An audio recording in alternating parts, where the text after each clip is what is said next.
Hey everybody, welcome back to my video series, Ask a VC. My name is Ryan Floyd. I'm a managing director at Storm Ventures. We're an early stage venture firm focused on B2B enterprise SaaS. And today I'm going to talk about how to diligence investors. Now y'all have probably heard what diligence is when you're thinking about looking at to buy something or thinking about trying to make some big decision. And investors think a lot about diligencing in terms of deciding whether or not to invest in your company. But too often I think entrepreneurs don't spend enough time diligencing investors. So you may think, well, why is that really important?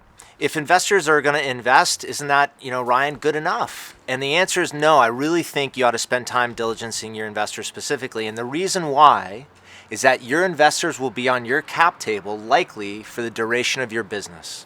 And as a result, knowing who you're getting into business with and knowing whether or not they're the right group to help you is critically important. So let's walk through some things that can really help you think about what questions to ask and how to get to the bottom of diligencing your investors. So let's start with a very basic thing: spend time. Spend time with whoever is going to be you're considering as an investor in your business. I'll tell you something: investors likely will overpromise and underdeliver in terms of what they can actually do for your business. And it's not that they're bad people. I'm sure I do it from time to time too. We're eager to help.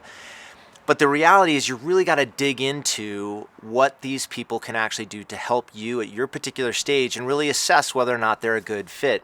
And by spending time with them, you'll begin to uncover a lot of those attributes. And I don't mean just in terms of meetings and going through a PowerPoint deck. Try to get a meal. Try to get into some personal conversation about what are your interests outside of building your company to the extent you've got any ounce of time left. What does the venture investor do? Like, what is their family life? How did they get into venture? Start to get into some of those questions because it'll really give you a sense of who that person actually is. Because it sounds obvious, but trust and integrity is so critical, especially in this investor relationship early on, because they're going to be a big part of your company going forward. And it's really tough if you haven't spent any time with this person that's going to be an investor in your business to just all of a sudden make a decision in a couple of days. It's very, very hard. So I encourage you to spend as much time as you can, again, not just in the PowerPoint going through explaining financials, but really trying to get to know actually the person. All right, so the second thing I'd encourage you to do is to ask direct questions. Think of this engagement before the investor actually puts money in your company as a chance to kind of test drive this person about how they're actually going to be able to interact with you. Is their style compatible with yours? Do they ask good questions? Importantly, do they listen? I mean, if you think about it, if you have an investor who doesn't have an ability to listen to you as an entrepreneur, really talk about the challenges and the issues in the business, that investor is not going to really, really understand your business because you can't learn anything if you spend all of your time talking. The only way you can learn is if you're really good at listening. And so you can test for these things by actually asking your investors questions. The other thing you can try to do is try to put them in situations where you're talking about problems or challenges maybe with your business. And I know maybe you don't want to talk about all the challenges you're going to have because you're trying to convince them to invest. I understand that too. But there's things that are going to come up, like maybe you want to have help in trying to figure out when's a good time to hire that VP of marketing and what you ought to look for. Ask that investor, what do they look for? What have they found to be successful attributes? Where have they had not had success? What are those characteristics? Press them on those sorts of issues as it relates to your business, and you'll learn a tremendous amount about whether or not an investor is a good fit for you and whether or not they're actually going to be able to help you in building your business. Okay, so the third thing I tell you is to look and ask about some challenging situations that investor has been in. Why? Well, because when an investor invests in a company, an entrepreneur has a massive success, it's a love fest. I mean, ringing the bell on the NASDAQ floor is a fantastic experience, but it's not going to necessarily give you insights into how that investor thinks in more challenging situations.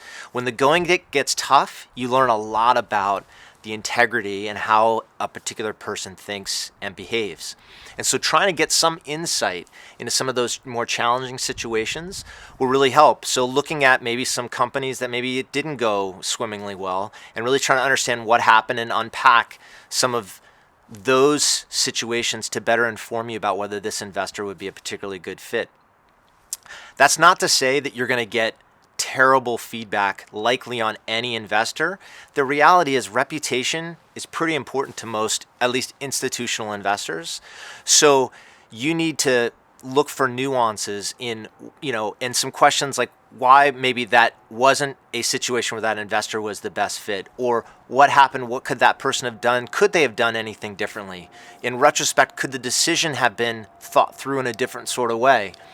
Sometimes you'll find that you don't necessarily learn a ton in those from those situations as an entrepreneur and growing, because obviously they were failures or they didn't work out like you wanted, but you can certainly learn a lot about how people behave. So listen, there are some thoughts on how to diligence an investor. Spend a lot of time, ask some really direct questions, and really test drive how that investor is going to think about your business, and try to understand about some of the more challenging situations those investors have been in, because when things go incredibly well, everybody has just glowing things to say. I hope you've really enjoyed this video. If you have some experience diligencing investors or some thoughts, please share them in the comments. I appreciate all the comments on prior videos, and I'm eager to answer them and get a discussion going. And anyway, I hope you subscribe, share with your friends, and look forward to talking with you next time. Thanks.